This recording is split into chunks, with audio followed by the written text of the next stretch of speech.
Last night, Syracuse with almost. I did not know Syracuse was playing last night, so I missed the whole game.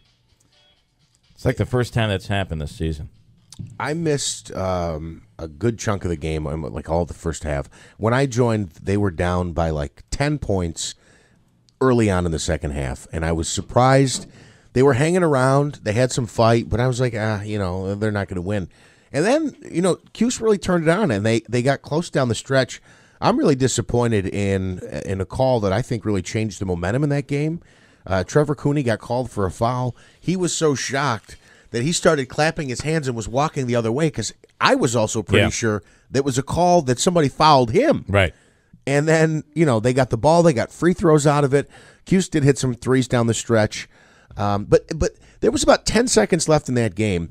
Syracuse is down by 3, and 10 seconds. And they're driving the ball to the basket, trying some trick layup. I mean, even if he made it, they were still down with 1 with 5 seconds left. So I don't know why they didn't set up for a 3 there.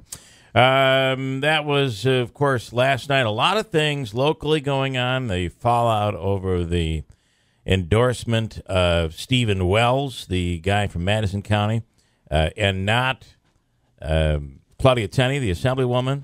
A lot of fallout on that. We're going to talk to Tony Pacini later on this morning. Some accusations were made about Pacini yesterday, and we'll have him. Is he in studio or on phone this morning, Andrew? On the phone this morning.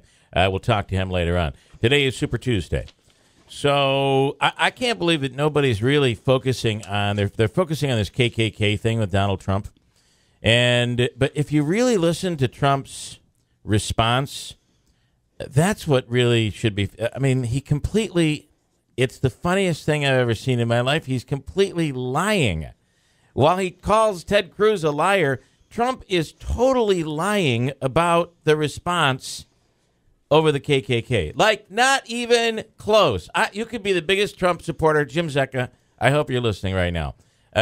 You have to admit, Donald Trump just completely lied about his response. And here's why. He's saying it was a bad earpiece, right? It was a bad earpiece. I was at a house in Florida. There was so much noise going on. People loved me so much they were making noise. But if you watch the interview, because most people won't go back and watch the interview, but if you watch the interview, Trump is repeating what is being said. Right. He's saying, David Duke, I don't know anything about David Duke. Well, he clearly does, because in the past, Trump has referred to David Duke. There's even an interview out there right now where Trump didn't get into the race because of a David Duke issue like years ago. How do you not remember David Duke? But beyond that, he doesn't know what the KKK is. And then he's saying, well, I know what the KKK is. I just couldn't hear what they were saying. Okay, listen to the interview, folks. Because in the interview, he keeps repeating the KKK. I don't know anything about the KKK. I don't know anything about that organization. I don't know anything about David Duke's association with the KKK. Well, now he's saying he couldn't hear. He didn't know they were talking about the KKK. I can't believe he can just sit there and lie his way out of it, and we're going to be okay with it. It's almost reminiscent, and it's a totally different situation, but the interview we had, and I won't mention who it was, but do you remember can you hear me? No, I can't hear you. Obviously, you can if you're answering that question, and he was answering all along. The whole time in this interview, the guy said he couldn't hear us. And then we'd say, well, can you hear us now? And he's like, no, I can't. Well, yeah, you can. How are you responding to us?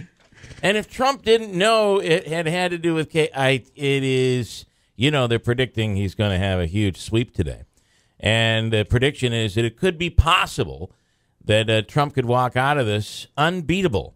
And who knows what could happen between Hillary Clinton and Bernie Sanders. Today in Super Tuesday. One thing is for sure, though, when it starts to get, well, in this case, it's just gotten really juvenile. That it's gotten bad. Marco Rubio is just out. He's to the point now where, I don't know if you heard the one where he's kind of referring to Trump's, well, you listen to the clip here. How can a person with the worst spray tan in America, his hands are the size of someone who's 5'2". And you know what they say about men with small hands? You can't trust them. A little diversion there. Yeah. Wow. And then did anybody see? So that's all going on today. We'll talk about it as the morning goes on. You want to pipe in? And I wish Jim Zecca would call in. I don't understand. Honest to God, I don't understand how you can be just okay with. Nobody thinks that Trump is really a big supporter of the KKK. Does anybody really think that? I don't know. But after hearing that, he's just lying. I don't understand it. Isn't lying one of the big indicators that we use when trying to choose a president? And his unawareness of dog, David Duke. Or a dog catcher. I'm sorry, you can't be dog catcher. We found out you're a liar. Yeah. Erin Andrews yesterday. I guess I didn't know the emotional. I thought, I haven't followed this story much. She was on the stand yesterday, and of course she's the ESPN reporter. She was in the hotel room, and we were talking about it the other day, and she's suing the hotel, saying the hotel should have been responsible enough not to reveal that it was her in the hotel room. And you know what? She might win based on that. I mean, you're afforded privacy. Absolutely. So, and I guess I didn't understand how emotional this was for her, but she was really emotional on the stand.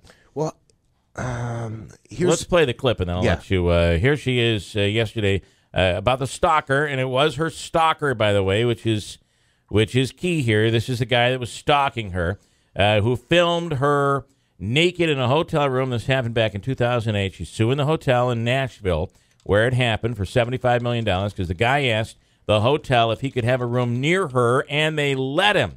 And she broke down crying a few times when she remembered finding out about the videos. Listen. I feel so embarrassed and I'm so ashamed. My naked body was on the front page of the New York Post, like they had put bars over my body parts. My girlfriend was calling me, telling me she was running around New York City throwing coffee on all the papers because she felt so bad. It upsets me. It's so embarrassing. It was my private time. I never thought this would happen. I never thought a hotel would let somebody next to me without telling me. Yeah. I guess I just have a couple of questions, and I don't want to be. I really feel bad. Obviously, she's very emotional about this. Yep. No, she absolutely is, and I understand she feels violated. She absolutely should feel violated. You know, you see some celebrities, they love this. They let their naked photos leak and sex tapes and everything. But obviously, she's, if you watch her, she's very classy. She's very professional, and this is obviously devastating to her. I guess the question I have is, what obligation the hotel has to let her know who's next to her and vice versa. But that's not the issue. The end of the cut, she says they didn't tell me he was there. No, that's not the issue. The issue is that they told him that she was there. I could play the cut, and she could have said tic-tac-toe, that she was playing tic-tac-toe, and tic-tac-toe ain't the issue.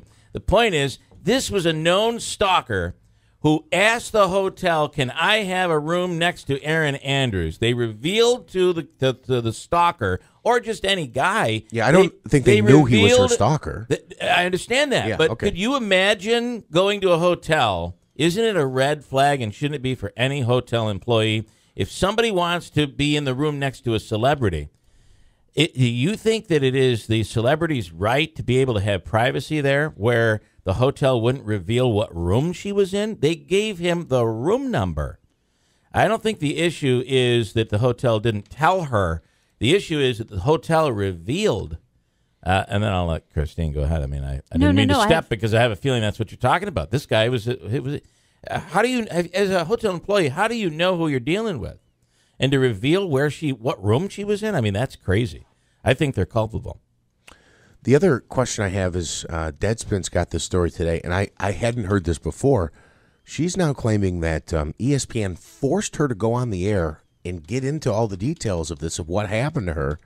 It says here, forced her to discuss the issue on national TV against her will before she was allowed to return to her broadcasting duties.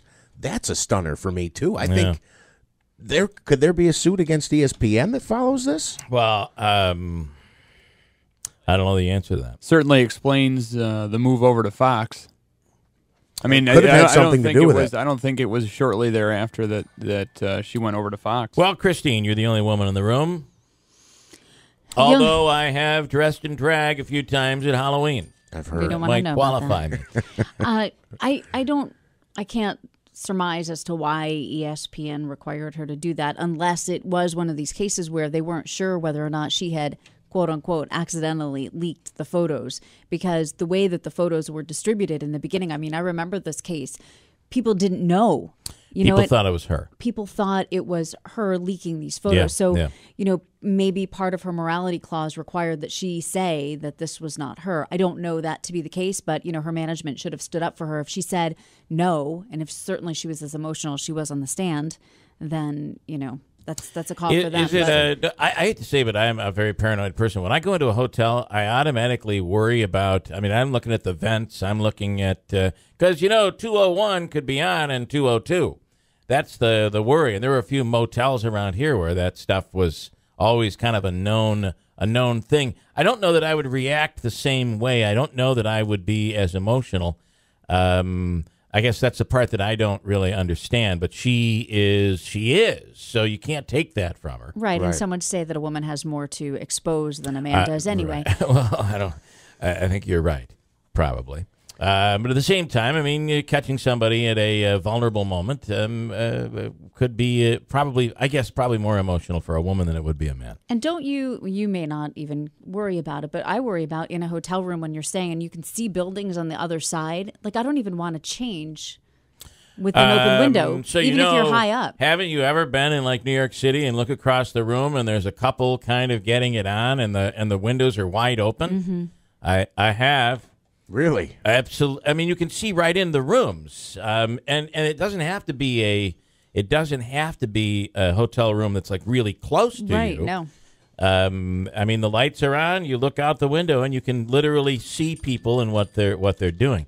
But in this case, I guess I was surprised by how emotional this was for her.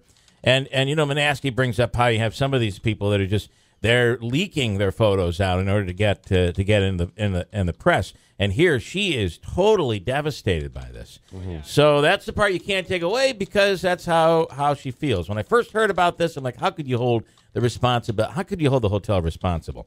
But the fact that they gave up her private information, to me, that's kind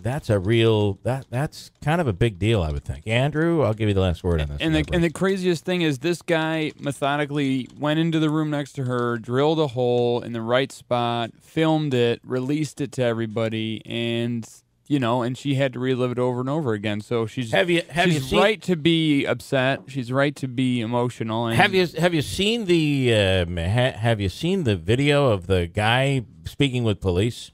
He's methodical as he speaks about it. This is what I did. I walked in there. I drilled the hole. I replaced the peephole. He did all of this. He knew exactly what he was doing. He did it all, and he's not emotional about this at all. He's just like, yeah, this is what I did. And they said, did you do it in hopes of catching a photo of her or a video of her naked? And he said, yeah, I did. This is a person who obviously has issues because he's a stalker and a known stalker for her. I guess you would think that there's some privacy, so that's going to be the issue. Is the hotel responsible for keeping her privacy? Right, the real issue. Hold on, Christine has news coming up in a second. 16 degrees to get the day started. It's going to be cooler today. We'll go to 40 degrees with some sunshine. And then there's a winter storm moving through. I don't think we're going to see much of it, but we will get some snow over the course of the next 24 hours. And we'll talk about all of that. Coming up, hold tight. First News Keeler in the morning, March 1st on WIBX.